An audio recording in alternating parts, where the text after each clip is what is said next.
আমার ছোট্ট বন্ধুরা, আশা করি সবাই ভালো আছো। এতদিনে আমরা সহজ পাঠের ষষ্ঠ পাঠ শেষ করে ফেলেছি। আজ আমরা সহজ পাঠের প্রথম ভাগের সপ্তম পাঠটি পড়ব এবং পড়ার শেষে ঐকারের ব্যবহার শিখব। তাই সম্পূর্ণ ভিডিওটি তোমরা দেখো। শৈল এলো কই, ওই যে আসে ভেলা চড়ে, বৈঠা বে ওর আজ পইতে।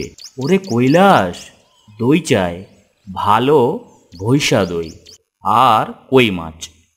শৈল আজ খই দিয়ে দই মেখে খাবে। দই তো গয়লা দেয়নি, তৈরি হয়নি, হয়তো বৈকালে দেবে। পইতে হবে, চিঠি পেয়ে মৈনী মাসি আজ এলো। মৈনী মাসি বৈশাখ মাসে ছিল নৈনিতালে, তাকে যেতে হবে চৈবাসা। তার বাবা থাকে গৈলা। গয়লা কোথা? জানো না? গৈলা বরিশালে, সেইখানে থাকে ব্যানি বৈরাগী। এখন সে থাকে নৈহাটি।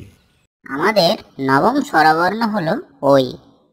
পাঠে আমরা যেসব শব্দ দেখলাম তাতে ওইয়ের ব্যবহার হয়েছে।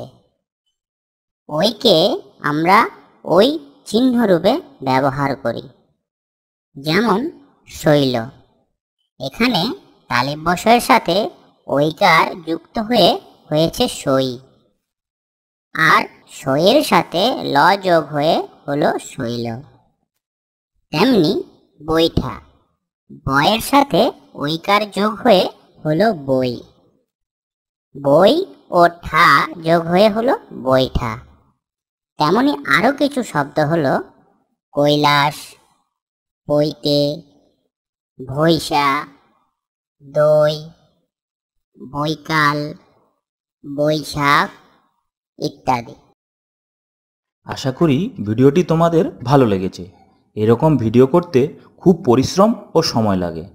তোমরা লাইক এবং ভিডিওগুলি প্রচুর পরিমাণে শেয়ার করো, যাতে আমাদের ভিডিও বানাতে ভালো লাগে। আর আমাদের চ্যানেলটিকে সাবস্ক্রাইব করে নাও, যাতে নতুন ভিডিও এলে সেটা তোমাদের কাছে পৌঁছে যাবে।